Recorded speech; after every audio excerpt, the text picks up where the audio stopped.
noches, bienvenidos sean todos a este primer programa del 2018 de Infórmate con Ana Jiménez y Danilza Vargas. Siempre agradeciéndole a los amigos televidentes que nos siguen. Danilza. Así es, muy buenas noches, tengan todos feliz de reencontrarnos nuevamente en este nuevo año que hay muchísimos retos que cumplir y por eso hay que iniciarlo trabajando porque de otra forma no se pueden alcanzar. Así es, este año promete, Danilza. Así mismo es. A continuación vamos a ver el contenido de esta semana. Los agentes de la DNCD y miembros del Ministerio Público decomisaron los más de 1.500 paquetes de la sustancia. Tenemos un tema de independencia judicial. Es decir, que no era un tema de dinero, sino era un tema de conceptual sobre el acuerdo. Este clerén, esta mercancía se ha incautado en todo lo que es el área de operaciones de la 4ª Brigada. Todo eso son variables que verdaderamente afectan de manera directa a la población de escasos recursos.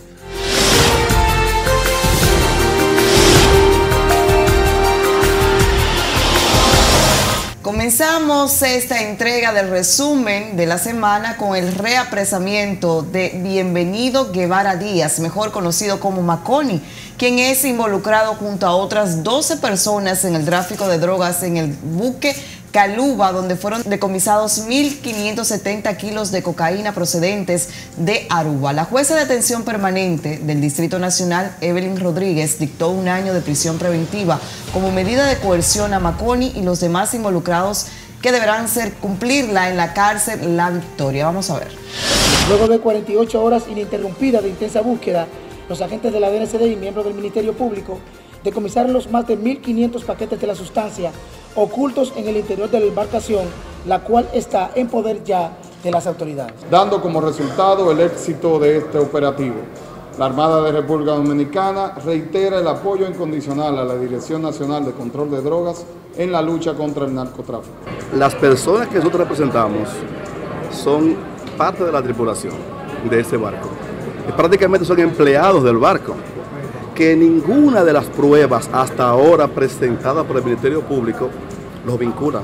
Se recuerda que Maconi fue condenado en Puerto Rico acusado de formar parte de la red de narcotráfico que dirigía el ex capitán del Ejército Nacional Quirino Ernesto Paulino Castillo y que por supuesto fue libre al cumplir muy breve una condena tras haber negociado con los Estados Unidos. Lo deportaron hacia la República Dominicana y miren ahí dónde están los resultados de esas negociaciones que se hacen con los Estados Unidos, donde siempre decimos que quien sale perdiendo es la República Dominicana. Bueno, este fue un acuerdo que fue revisado hace un tiempo, Danilza, recuerdo, por el Procurador General de la República, que en ese entonces era Francisco Domínguez Brito, y los Estados Unidos, y que el meollo del asunto, vamos a decir, como se dice regularmente, ese puntito no fue tocado. Y eso siempre, como tú acabas de decir, siempre lo hemos criticado, el que este acuerdo entre República Dominicana y los Estados Unidos sea tan permisivo que inmediatamente los Estados Unidos obtiene su propósito con el reo, llega a un acuerdo, cumplen la condena, luego vienen a República Dominicana y aquí gozan de todos los privilegios. ¿Por qué? Porque República Dominicana tiene que devolverle los bienes y por eso siempre decimos que muchas veces vamos a ver que muchas de estas personas pues estén hasta optando a ocupar cargos legislativos, a ser funcionarios en República Dominicana, porque para nadie es un secreto que cuando usted tiene dinero, cuando usted tiene poder económico, pues esto lo lleva a otro escalafón. Mira lo que acaba de pasar con Maconi y por ahí anda Toño Leña y por ahí anda el señor Quirino y cuántos más que han sido sueltos en los Estados Unidos después de haber cumplido con el acuerdo arribado con ese país. Y mira cómo se comprueba que él seguía entonces operando de la misma forma. Así es. Porque 1.570 kilos de cocaína fue decomisado ahora y se le liga a él. Entonces, pero ¿y quién te dice a ti que una persona que está acostumbrada a una práctica pues va a cambiar? ¿Y por qué? y porque él va a hacer inversiones en otro tipo de cosas. Pero mira, eso también te lleva a poner en relevancia lo que es evidencia, mejor dicho, lo que es la falta de seguimiento que hay de parte de las autoridades a estas personas. Porque yo te aseguro que él estaba en eso desde hace mucho tiempo, pero ¿cómo se iban a dar cuenta si no le dan un seguimiento? Así es. Mira, y a propósito, luego del revuelo causado por la decisión de la jueza interina de la ejecución de la pena de San Cristóbal, Catherine Rubio, de otorgar el permiso a 50 reos para que pasen el fin de año en su casa, la magistrada asegura que actuó apegada a la ley y la Constitución. Algunos de los beneficiados con la medida cumplían condena por sus vínculos con los sonados casos Paya, la red de Figueroa Agosto y Florian Félix. Vamos a ver. También que tenemos un tema de independencia judicial, de que sinceramente entiendo de que actúe simplemente apegada a lo que dice la norma.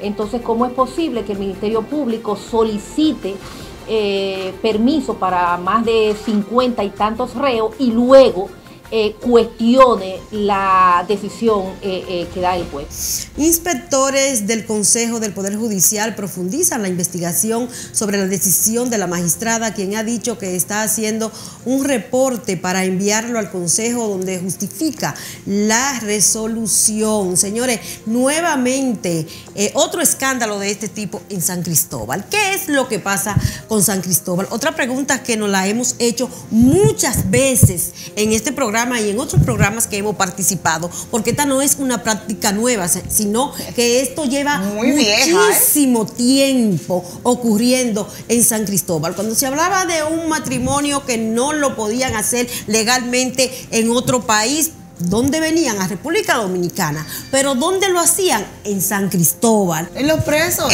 Los presos. ¿Por qué preferían que lo juzgaran? Claro. Que lo juzgaran en San Cristóbal. Porque allá se podían poner de acuerdo con las autoridades judiciales. Pero además de esto, Danilza, dicen ellos que estos reos se le había dado ese permiso en otras ocasiones. O sea que todos los años ellos van a su casa a pasar las Navidades y luego vuelven a la cárcel. Asimismo es que salen de viaje, que van a cenar, que duermen muchas veces en su casa. O sea, así cualquiera quiere estar preso. Yo espero que el presidente de la Suprema Corte de Justicia dé un mensaje nuevo con relación a esta práctica, porque tanto desorden a nivel judicial y es lo mismo de siempre, no es nada nuevo.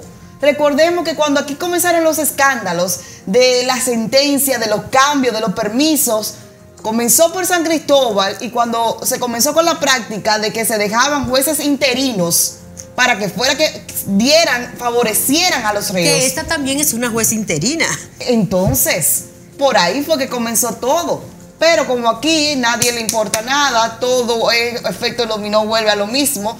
Comenzamos en un punto y volvemos y terminamos ahí y comenzamos de nuevo. Así es la República Dominicana, lamentablemente. Y nosotros todos los comunicadores con el mismo tema. Y luego ya, bueno, pues ya pasó. Siguen los jueces interinos dando sentencia benigna. Bueno. En otra información, y por lo menos inicia el año con una buena, es que ya el Colegio Médico Dominicano y el gobierno se pusieron de acuerdo. Excelente.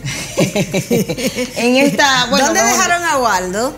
No participó ahí. Para que tú veas. Y es que las autoridades y el Colegio Médico llegaron a un acuerdo definitivo en torno al aumento salarial de los galenos, con lo que se pone fin al conflicto que motivó al menos 7 huelgas en los hospitales el año pasado. Nelson Rodríguez y Wilson Roa acordaron aplicar el 25% de aumento salarial a los 400 médicos que no se les había aplicado de forma completa. Pero esto quiere decir que realmente no se estaba cumpliendo con el acuerdo. Vamos a ver. Hemos llegado a un acuerdo eso significa, señores, para que ustedes entiendan, menos de 2 millones de pesos mensuales. Es decir, que no era un tema de dinero, sino era un tema conceptual sobre el acuerdo. se va a hacer la programación de la aplicación de lo acordado basándonos en lo que establece el acuerdo. El aumento salarial pendiente ya fue superado, fue acordado. Se va a hacer la revisión de todo el personal que no se le había hecho la aplicación del aumento del 15%. Por otro lado, también acordaron revisar el expediente que generó la cancelación la semana pasada de la doctora Yocasta Lara en el Hospital Pediátrico Hugo Mendoza, que de acuerdo a la directora del centro se debió a denuncias de malos tratos hacia los pacientes, medida que fue rechazada por el colegio médico. Para que tú veas. Recuerda que te dije... No habrán huelgas en el 2018, parece ser. Eso es buena noticia. Claro que sí. Recuerda que te dije que eso mismo pasó cuando Waldo fue presidente del colegio y Selén Cava claro, lo relevó. Te dije, va a pasar lo mismo. Porque, señores, el problema parece que es Waldo. Por lo menos. Lamentablemente. Por lo menos parece que a Waldo no le quieren cumplir. Lamentablemente. Es así. Pero bueno, ya se subsanó, entonces los hospitales espero que marchen bien y que el colegio médico realmente tome el objetivo para lo que se creó, que es dar seguimiento y acompañar al gobierno y hacerle ver las debilidades que hay en el sistema hospitalario dominicano para que se mejoren. Qué bueno. Mira, y al menos 16 personas han fallecido en la provincia de Elías Piña como consecuencia de la ingesta de clerén contaminado con metanol, lo que ha provocado que el Ministerio de Salud Pública declarara una alerta epidemiológica. Ricardo Robles no dice más. El consumo del clerén en la zona fronteriza prácticamente es parte de la cultura de muchos de los pueblos de las diferentes provincias en la zona fronteriza, en la frontera dominico-haitiana, especialmente en la frontera sur. La provincia de Elías Piña encabeza estas provincias donde sus ciudadanos en su gran mayoría consumen esta bebida alcohólica. Lo hacen en fiestas, en actividades sociales, así como también en reuniones para la celebración de actos religiosos.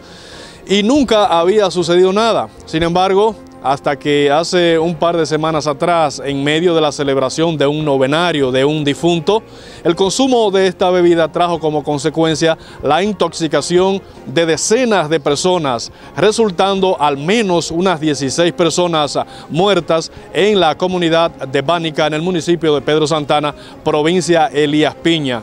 De ahí en adelante, las autoridades de salud pública de las diferentes provincias de la frontera han estado realizando operativos, desmantelando puntos donde se fabrica la famosa bebida en toda la zona fronteriza y han logrado decomisar más de unos 3.000 hasta 5.000 litros del clerén. Hicimos un escateo, negocio por negocio, casa por casa, junto con los militares, junto con medio ambiente y los alcaldes, y eliminamos todo el clerén que pudimos obtener. Estamos haciendo un vertido de clerén de alrededor de 3.000 litros. Este clerén, esta mercancía se ha incautado en todo lo que es el área de operaciones de la 4ª Brigada. Los bebedores tradicionales en la zona fronteriza han optado por dejar de ingerir esta bebida, ya que no quieren morir intoxicados como ha estado sucediendo en las provincias de la parte sur de nuestro país, especialmente de la frontera. Yo bebía clerén, pero ya de que están envenenando esa vaina, entonces ya muerto como 21, yo no quiero morirme tampoco. Yo mismo lo bebía, pero después que pasó eso yo denuncié el clerén, yo libre, que así mismo yo lo dejé, que lo dejé otro también. Sí, yo tomaba mucho eso, pero ya lo dejé.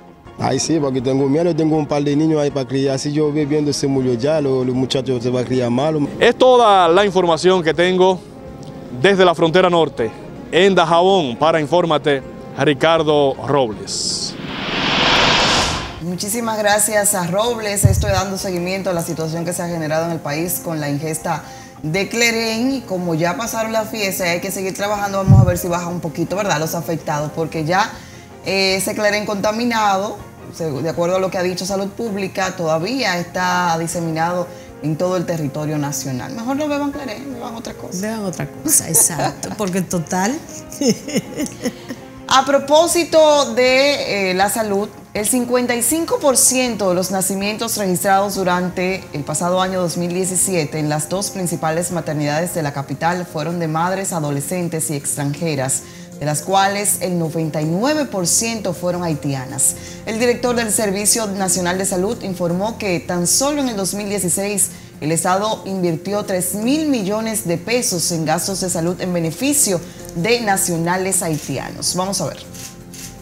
Bueno, en el 2016 la atención que nosotros documentamos desde el punto de vista de los costos fue de 3.000 millones. Eso tiene su registro. Es decir, eso no es atención única y exclusivamente a parturientas, sino atención a nacionales haitianos en sentido general.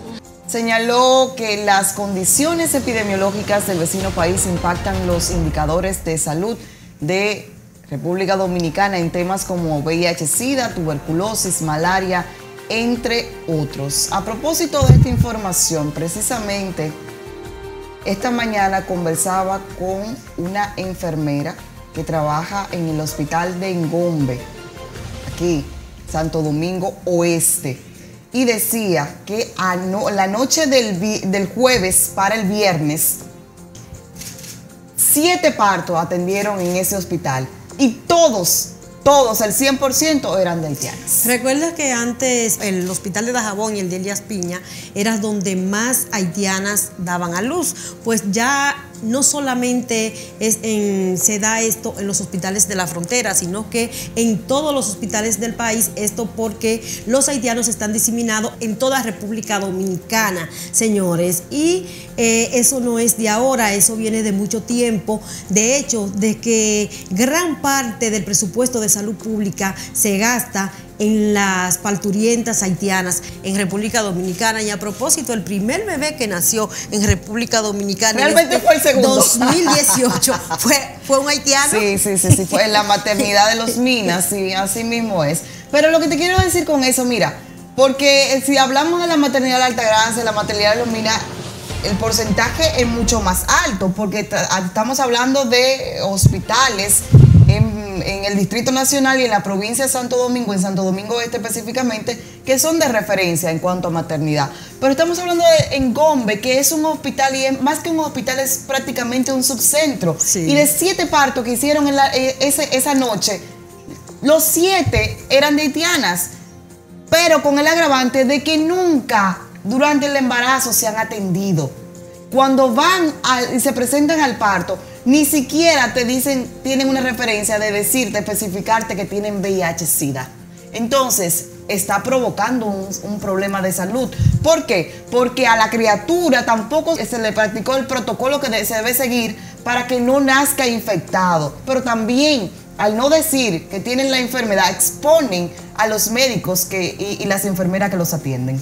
Una vez más demostrando la solidaridad que tiene República Dominicana con el hermano vecino país de Haití, para todas esas ONG, organismos internacionales que hablan tan mal de República Dominicana, que es quien tiene encima por décadas Haití. Eso no lo ven. Mira, siguiendo con el tema, cientos de haitianos que regresaron a su país para pasar la Navidad y Año Nuevo junto a sus familiares comenzaron ya a retornar a inicios de semana al país por el punto fronterizo de Dajabón. Muchos de los que regresan tienen pasaportes, visados y carnés del plan de regularización de extranjeros, pero otros tratan de burlar la vigilancia fronteriza para entrar por el río Masacre y los montes. El Cuerpo Especializado de Seguridad Fronteriza, Terrestre y del Ejército han sido colocados en lugares estratégicos para evitar la entrada de haitianos ilegales. Señores, ¿de qué forma vamos a evitar esto? Bueno, hay que chequear a esos militares que están en esos puestos, en enero es que se hace lo bueno. Lo bueno, pero ¿de qué forma pueden entrar, pueden burlar las autoridades esos haitianos? ¿De qué forma? No existe forma, señores, que no sea porque haya complicidad, definitivamente. Así mismo es. Y ahora vamos a pasar a uno de los segmentos más esperados en Infórmate, señores, el desenfocado de la semana. Los desenfocados. Los desenfocados. ¿Quiénes serán, Danilza? Vamos a ver.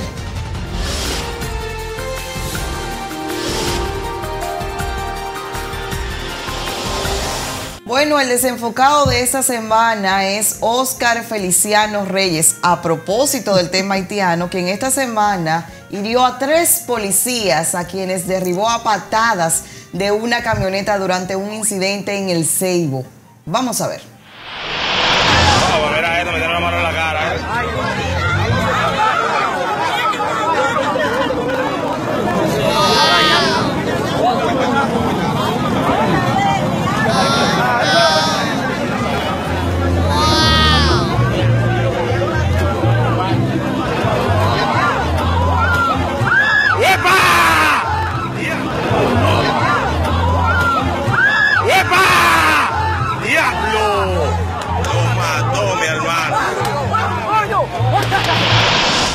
Bueno, mínimo él estudió karate.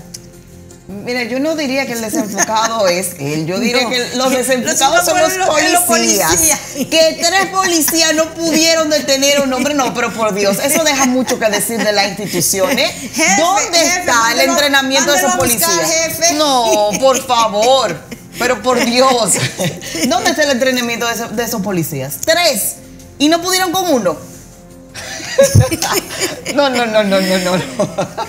Vámonos a una pausa y regresamos en breve ya con nuestra entrevista central de esta semana.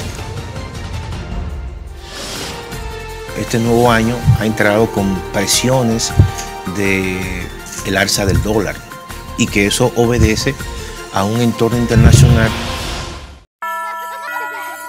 Encendamos una llama de esperanza. Agradecidos de un pueblo que reconoce las metas alcanzadas y nuestra convicción de que los legisladores debemos y podemos hacer más por nuestro país. Una llama de esperanza que no se pueda extinguir. Una que ilumine la visión de los hombres y mujeres que se esfuerzan cada día en construir un mejor mañana. Junto pueblo unido y solidario, que ha llegado un nuevo año. Que la fuerza de la fe encienda una llama de esperanza que ilumine el destino de nuestra amada nación. Cámara de Diputadas y Diputados de la República Dominicana.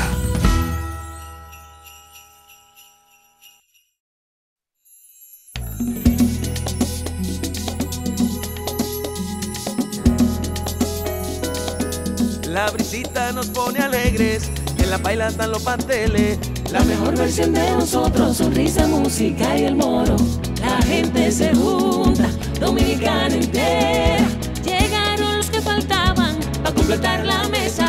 Juntos llegamos más lejos y seguimos construyendo felicidad y esperanza. Que viva la Navidad.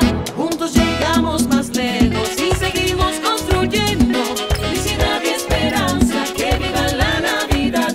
En esta Navidad y durante todo el año, que el amor, la unidad, la ilusión, la alegría nos recuerden que solo un país de gente que trabaja continúa avanzando. Gobierno de la República Dominicana, con la gente y para la gente. Yo construyo paz en mi familia cuando promulgo el valor del respeto, honestidad, diálogo, gratitud y generosidad con los demás.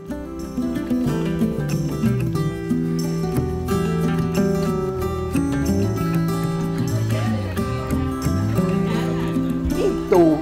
¿Cuál es tu buena práctica para construir la paz?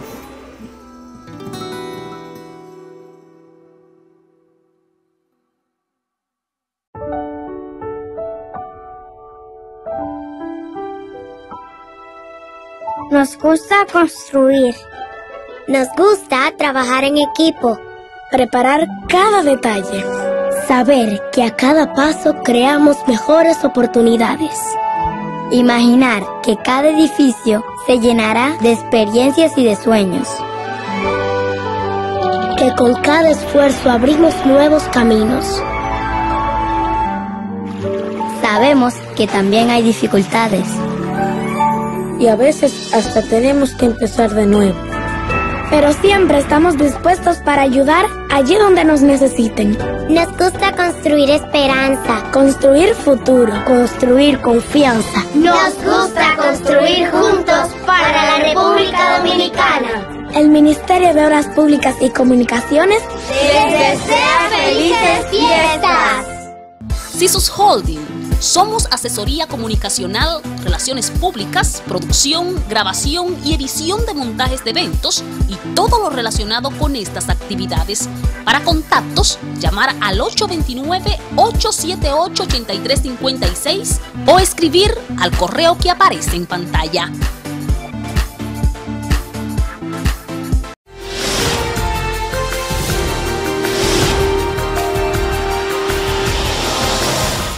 Gracias por continuar con Infórmate ya en nuestra entrevista central, señores. Hoy sí nos sentimos cómodos, Danilza. Hoy nos acompaña nuestro querido hermano, amigo, de todo, Antonio Siriaco, profesor de la Universidad Autónoma de Santo Domingo y economista. Con él estaremos evaluando qué pasó a nivel de la economía del país en el 2017 y las expectativas para este 2018, profesor. Casi el decano de la Facultad de Economía, ¿verdad que sí, profesor? Vicedecano. Ah, vicedecano. Sí. Oye, yo lo estaba haciendo decano. No, te agradezco. Pero la verdad es que yo me siento como en mi casa, en familia, entre hermanos, como dijo Ana Jiménez, y yo creo que lo de nosotros tres es algo que se inició hace varios años. Es importante que, y lo voy a decir aquí en público, la alegría que yo siento, que me embarga mi corazón cuando la veo a ustedes, porque son dos talentos y de seguro yo en ese momento siempre pensé que era para el cielo que ustedes. Ay, muchísimas gracias. Así es. Aquí estamos a su disposición. Bueno, profesor, las expectativas económicas para este 2018.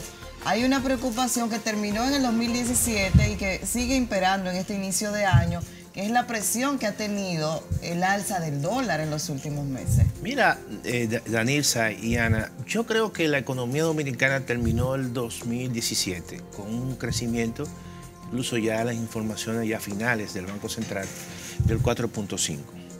Es verdad que la economía ha venido con un proceso de desaceleración, porque había estado creciendo incluso muy por encima de su potencial. Pero eso no significa que fue un crecimiento malo.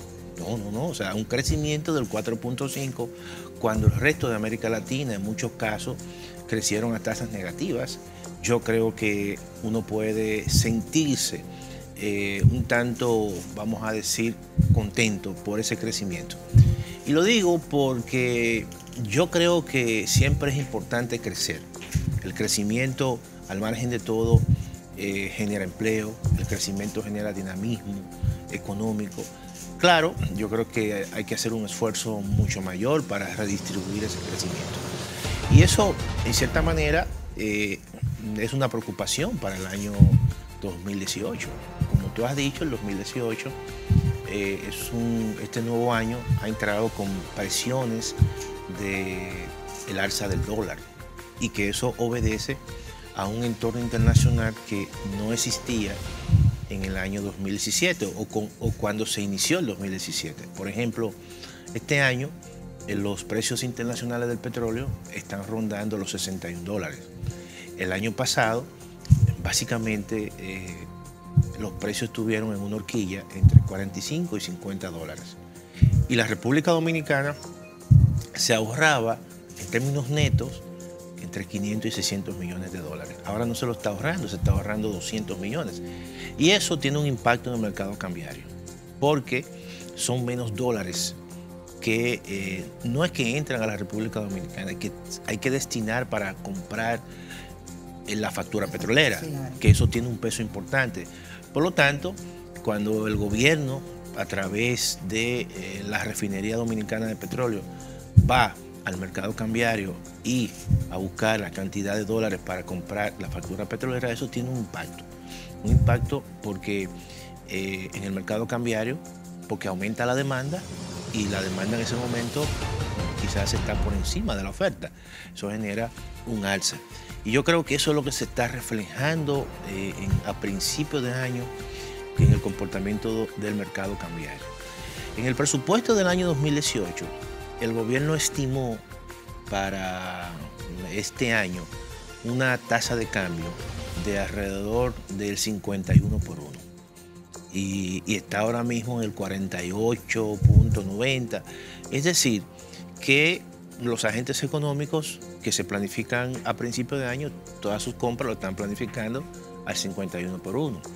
Es decir, que dependiendo del comportamiento del el entorno internacional, si los precios del petróleo siguen incrementándose, entonces nosotros vamos a ver mayor depreciación del tipo de cambio. Eso es un elemento que no lo controla, o sea, no es controlada por las autoridades dominicanas. Entonces, es uno de los elementos que influye. Hay un segundo elemento que yo creo que también hay que darle seguimiento este año, es la reforma tributaria que se hizo en Estados Unidos de Donald Trump. Donald Trump, al fin y al cabo, quiere convertir a los Estados Unidos en una especie de paraíso fiscal, en el sentido de que lo que ha hecho es que la tasa impositivas que pagan las empresas de un 35% se bajó a un 21%. Eso es muy atractivo, porque muchas empresas que estaban fuera de Estados Unidos, porque los costos de producción eran mucho más altos en los Estados Unidos, y se deslocalizaron, se fueron para China, se fueron para México, se vinieron a la República Dominicana, fueron a Centroamérica, ahora se van a sentir atractivas para regresar otra vez a los Estados Unidos. Y entonces eso tendrá un impacto en la economía dominicana. Pero también muchos capitales que vinieron a la República Dominicana porque las tasas de interés, por ejemplo, cuando compraban un certificado del Banco Central que tiene un buen rendimiento, los rendimientos de esos certificados eran mucho más altos aquí que en los Estados Unidos. Entonces muchos de esos capitales venían a la República Dominicana, pero cuando las tasas de interés allá se incrementan, vamos a decir, ese incentivo para venir a la República Dominicana ya no se va a dar. Y eso también hace que el mercado cambiario aquí en el país sea mucho más volátil, la gente saca sus recursos, lo convierte en dólares, se lo lleva para Estados Unidos, lo pone en una cuenta en Estados Unidos porque las tasas de interés son más altas. Todo eso tiene una repercusión en el tipo de cambio. Pero ¿cómo impactará esto, profesor, a República Dominicana? De una manera llana, para que el pueblo lo entienda, porque todo esto como que es muy técnico. No, pero para que la gente entienda, esa situación lo que hace es que los capitales que están aquí extranjeros se van para Estados Unidos. Y cuando tú sacas dinero, tú tienes que convertirlo en dólares. Claro. Entonces tú vas... Tu peso, tú lo agarras, lo llevas al mercado cambiario y le dices, yo quiero que me lo cambien a dólares, y lo sacas para afuera. Eso afecta el mercado cambiario, porque tú lo que estás haciendo es que la demanda de dólares se está incrementando, y entonces ante una demanda mayor que la oferta, tú vas a hacer que los precios suban. ¿Cuál es el precio del dólar? El tipo de cambio, la tasa de cambio. Y si el tipo de cambio estaba al 47 o al 48, va a pasar al 49 o al 50. Y esos son los riesgos que hay en ese sentido para este año. El gobierno creo que está, y las autoridades creo que están conscientes de esa situación, pero no tienen un control sobre eso, porque son situaciones que están ocurriendo fuera de la República Dominicana. Ahora, hay otros elementos que podrían beneficiar a la República Dominicana con esa reforma de Donald Trump. Si van muchas empresas a Estados Unidos que antes no estaban, la economía va a mejorar y los dominicanos que están allí van a encontrar empleo. Y las remesas dominicanas, los dominicanos que están allí vienen hacia la República Dominicana. Mira, hay que decir que el 70% de las remesas que se reciben aquí provienen precisamente de Estados Unidos y Puerto Rico. Y eso es bueno, porque eso en cierta manera es una entrada de dólares adicionales. Pero también mejora el turismo, porque si mejora la economía norteamericana, los americanos se van a sentir mejor, van a tener más recursos para gastar, y entonces vienen a países como la República Dominicana, que es un destino importante para una parte de los americanos. Entonces esos son elementos también positivos, no todo es negativo. Estamos sencillamente poniendo los dos elementos de la balanza. los efectos posibles negativos y los elementos posibles positivos. Siempre hay elementos que pesan más que otros, pero en ese sentido nosotros hay que esperar, porque es obvio que uno no tiene una varita mágica, ¿verdad? Una bola de cristal para uno decir, mira, este efecto va a ser mayor. Lo importante es darle seguimiento a todas esas situaciones que se están dando en los mercados internacionales y darle seguimiento también a la economía norteamericana, que es el principal socio comercial que tiene la República Dominicana. Profesor, ¿debió el Banco Central ya haber proyectado un plan con relación a esta presión del dólar? Mira, el alza del dólar para contrarrestar, porque esto podría incluso impactar directamente a lo que es el presupuesto de este año. Claro. Porque hay una tasa pautada prevista que termina el 51, ¿verdad? Así es. Pero si esto cambia de repente, podría a lo mejor estimarse hasta un 52, 53. No, mira, yo creo que el Banco Central, y eso hay que decirlo, ha sido muy predecible. Y si hay algo que el Banco Central ha sido sensible, ha sido precisamente en mantener un tipo de cambio estable. Y eso es obvio que ha sido muy evidente en las administraciones de Valdés Albizu. O sea, Valdés Albizu, todo parece indicar que la variable clave de control durante su gestión ha sido el tipo de cambio. Y eso yo creo que le ha dado resultado. Porque mira, lo peor es tú tener una moneda y un tipo de cambio fluctuante, que esté subiendo, eso es totalmente dañino para los negocios. ¿Qué fue lo que pasó, profesor, en el gobierno de Hipólito Mejía? Eso pasó en el año 2003. Sí. En el año 2003 hubo una situación de una crisis bancaria, de una quiebra bancaria, y el tipo de cambio, en este caso la tasa del dólar subió casi al 60 por 1. Entonces, ustedes se imaginan cómo fue entonces en ese momento el elemento de la inflación en la República Dominicana. Bueno, casi 1.5 millones de dominicanos pasaron a la pobreza. Y yo creo que eso es una experiencia por la cual la República Dominicana, pienso yo, no querrá volver, ¿no? O sea, en el sentido de tener un tipo de cambio al 60 por 1. Entonces yo creo que el Banco Central en ese sentido es muy predecible.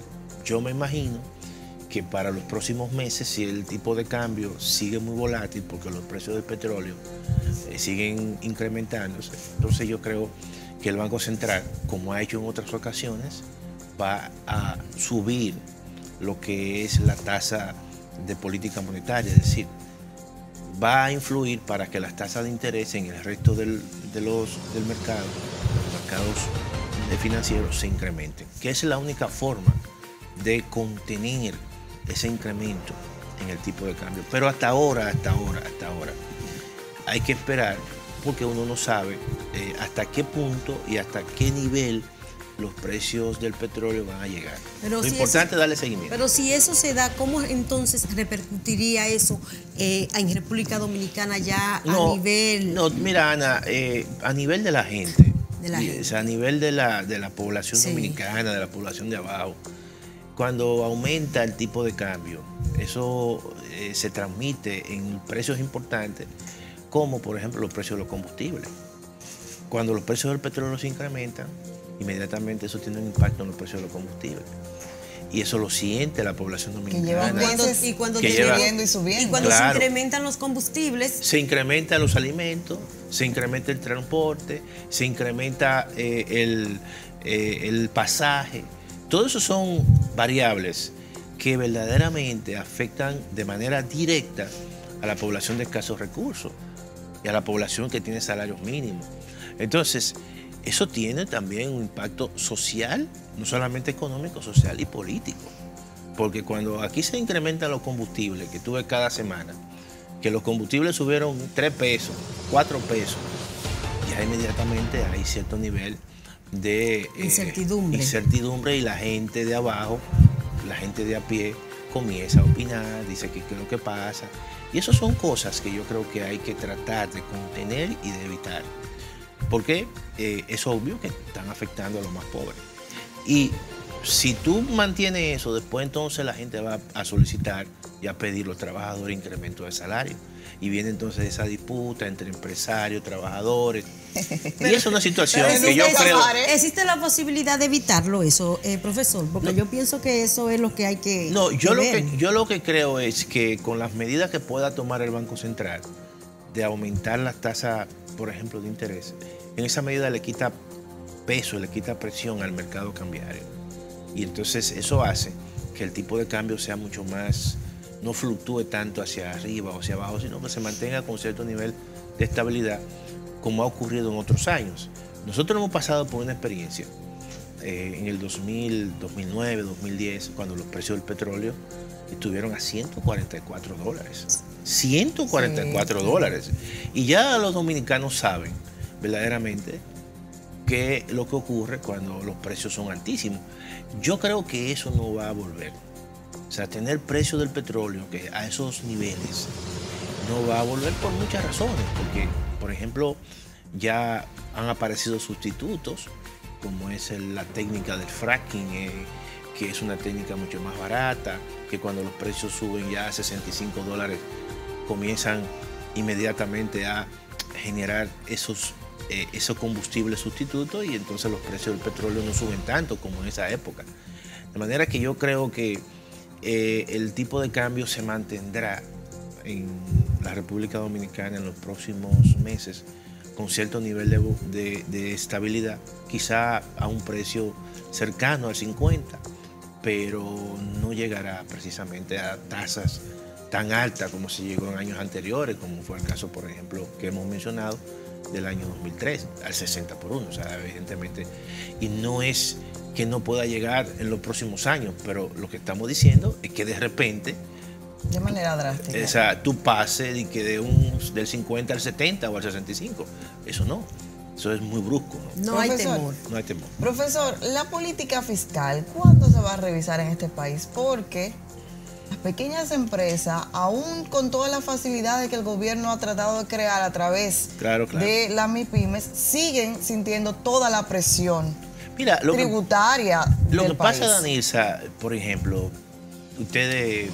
todos nosotros de una forma u otra hemos tenido pequeñas empresas. Esto es una pequeña empresa, este programa. Claro. Y yo Por eso profesor, esta empresa está quebrada. No, pero no es que está quebrada, es el peso muchas veces y la responsabilidad que tienen ustedes. Yo me imagino que ustedes tienen que pagar anticipo. Sí, claro. Entonces, ¿qué ocurre con eso? Todo. Todo se va en el anticipo. Entonces, pero no solamente que todo se va en el anticipo, es que ustedes están transfiriendo unos recursos que no se han ganado. Exactamente. ¿Tú estás entendiendo? Claro. O sea, y eso es un problema. Y que muchas veces no nos lo ganamos, profesor. No, pero no nos pagan, profesor. Claro, porque se asume generalmente que ustedes se van a ganar lo del ejercicio fiscal del año anterior. Por ejemplo, todavía yo creo que no se ha cerrado el ejercicio fiscal del año 2017. Y lo que ustedes pagaron en el 2017 fue lo que en realidad ustedes pagaron en el 2016. Exactamente. Y eso, por eso es que se lo cobran por adelantado. O sea, pero ven acá, en el 2018 ellos están asumiendo que en el 2017 tú te vas a ganar lo mismo que te ganaste en el 2016. Pero si usted, por el contrario, tuvo una reducción de un 50%, ya usted pagó lo que usted no percibió. Así es. Entonces, eso es un elemento y un tipo de figura impositiva que en un pacto fiscal habrá que revisar, porque eso sí tiene un peso en las pequeñas y medianas empresas y en las microempresas. No es lo mismo una gran empresa que tiene liquidez, que tiene cuentas bancarias bastante jugosas, que se puede desprender en un año y decir, mira, está bien, yo puedo agarrar de mis recursos que tengo ahorrados y anticipar el pago. Pero para una pequeña empresa, que muchas veces es una persona o dos personas o tres personas que no factura, vamos a decir, un monto suficiente, que tú te puedas desprender de un 10 o un 20% en un momento determinado de lo que son tus ingresos, eso puede llevar a la quiebra. Puede llevar a la quiebra. Y yo creo, entonces hay que tomar en consideración que no todos los meses son meses de zafra, en el sentido de que la publicidad, que es la principal fuente de ingresos, muchas veces tiene sus altas y sus bajas. Es así, porque la publicidad depende mucho del comportamiento de la economía. Claro. Si la economía va bien, entonces las empresas que te fondean a ti son empresas que están vendiendo mucho, ¿verdad? Y entonces pagan publicidad. Pero si la economía va mal, esas empresas que te fondean, se caen sus y el mismo gobierno se caen sus ventas, y entonces dice, mira, hay que hacer recorte. Eso ocurre también con el gobierno. Fíjense que, no sé si ustedes se percataron de una noticia dentro de todo el proceso de desaceleración de la economía, pero hay algo, hubo un elemento positivo al final y un anuncio positivo, en el sentido de que la Dirección General de Impuestos Internos anuncia que tuvo ingresos por encima de lo presupuestado, 2.068 millones de pesos adicionales por encima. Pero claro que sí, porque ellos están obteniendo, profesor. Pero ¿cómo lo hicieron? Pero ¿cómo lo hicieron? Bueno, eso se le llama en economía, esos son nombres muy bonitos, ¿verdad? Eficiencia tributaria. ¿Qué significa la eficiencia tributaria? Bueno, sencillamente ser mucho más estricto en el cobro a las empresas, tanto pequeñas, medianas, en diferentes tipos de impuestos. Impuestos sobre la renta, básicamente, en el ITEVIS, y en muchos casos también cerrando negocios, porque se ha dado esos casos, cerrar un negocio y eso genera temor, entonces la gente muchas veces busca el dinero.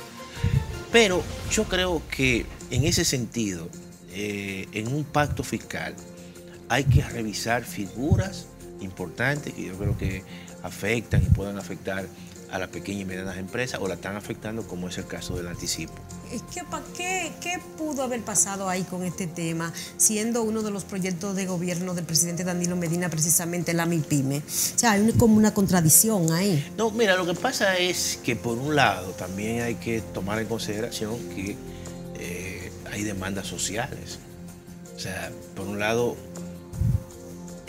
tú encuentras una parte importante de la población que demanda un mejoramiento en los hospitales, carreteras, caminos vecinales, y para eso tú tienes que tener recursos.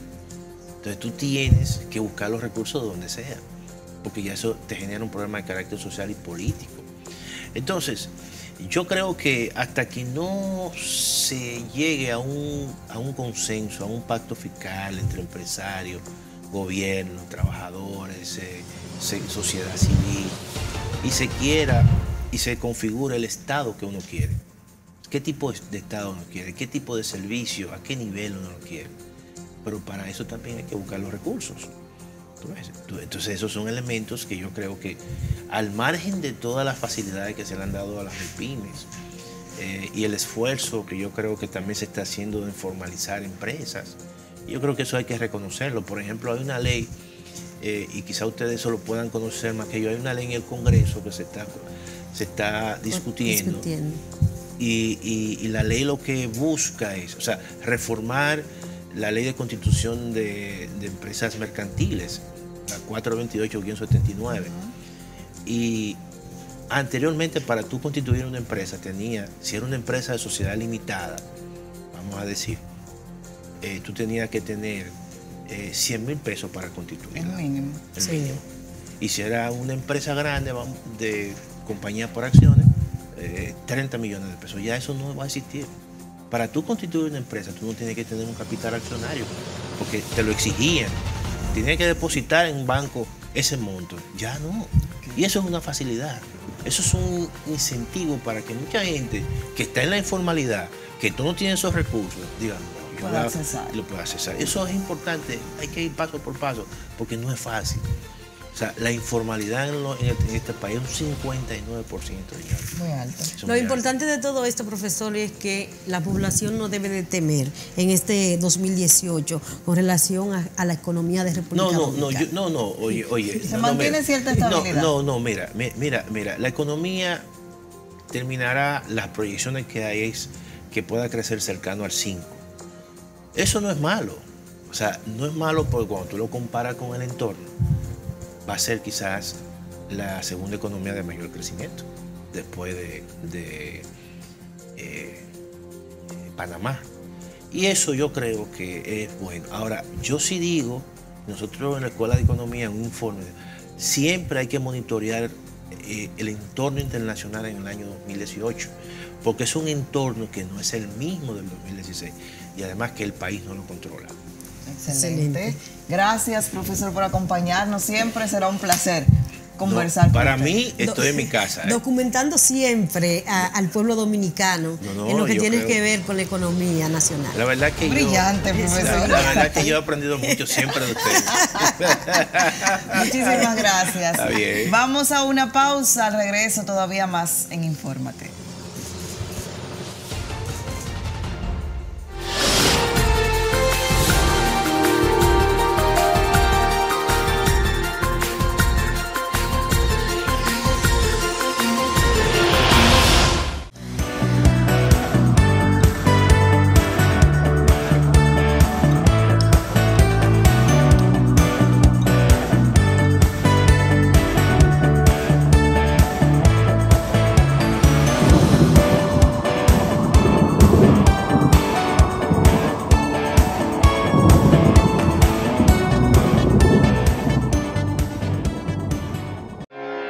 La central termoeléctrica Punta Catalina continúa su construcción de forma socialmente responsable, reflejando en sus prácticas una gestión de máxima calidad con exigencias medioambientales, cuidando cada detalle y fortaleciendo el avance del sector eléctrico nacional. Mirando hacia el futuro, el corazón de cada dominicano y de todos los que hoy forman parte de esta gran realidad trabajan para consolidar lo que inició en el 2013 y que hoy se hace más corto el camino para ver finalizada su construcción. Punta Catalina ha producido más de 5.000 fuentes de empleo, con su avanzada tecnología y el cumplimiento de los más exigentes estándares establecidos por la IFC, proyecto avalado por la prestigiosa firma norteamericana Stanley Consultant. Hoy seguimos avanzando en su construcción para contribuir a suplir la creciente demanda de energía eléctrica. Caminamos hacia 24 horas de luz en todo el país, iluminando el presente para el futuro del país. ¿Con quién cuentas para tu futuro?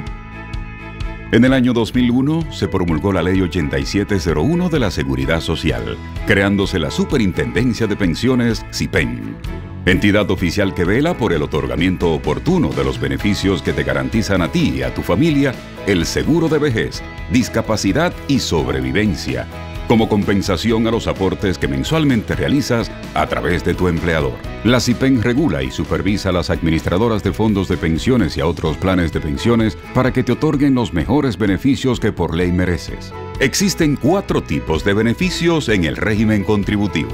La SIPEN protege tus derechos como afiliado, garantizando la solvencia y eficiencia del sistema, manteniendo la transparencia del mercado. Conoce más en nuestra web, donde podrás tener acceso a las aplicaciones, consultas a tu AFP, calcula tu pensión y el estado de tu cuenta. Entonces, ¿con quién cuentas para tu futuro? Cuentas con toda una estructura que cada día trabaja por ti.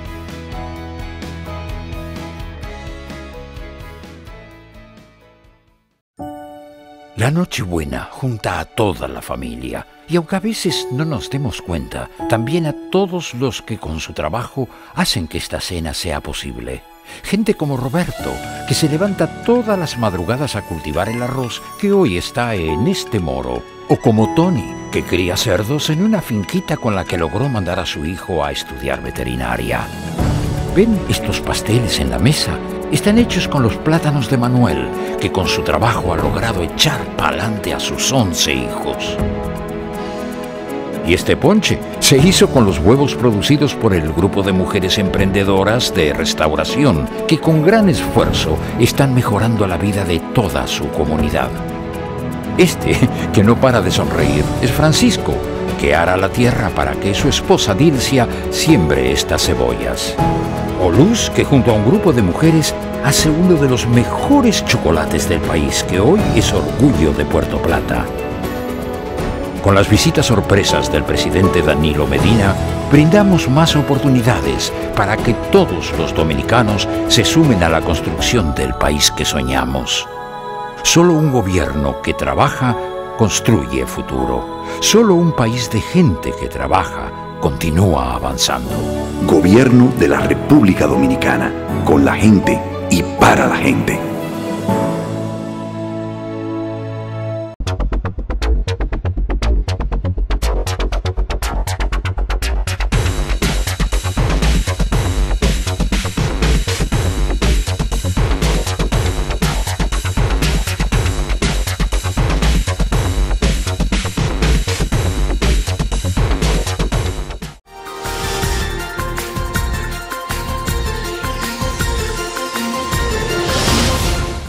Gracias por continuar con nosotros. A continuación, Israel Figueroa nos presenta otras informaciones que fueron noticias este fin de semana.